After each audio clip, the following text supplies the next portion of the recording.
তখনই বারবার করে বলছি দাদা কি বলবেন, দাদা কিসের জন্য আপনাকে অ্যারেস্ট করা হলো?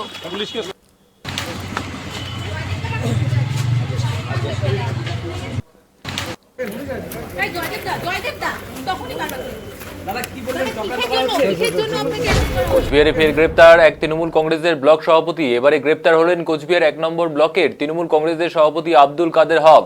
পুলিশ সূত্রে জানা গিয়েছে দুটো পুরনো মামলায় তার নাম থাকায় তাকে গ্রেপ্তার করেছে পুলিশ।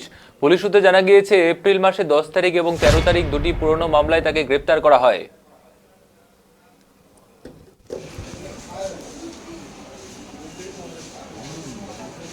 অ্যারেস্ট কেন করলো দাদা? অ্যারেস্ট কেন করলো আপনাকে? কোথা থেকে অ্যারেস্ট করলো দাদা? বাড়ি থেকে আমি থানায় আসছি। কেন অ্যারেস্ট কেন করলো বললো কিছু দাদা?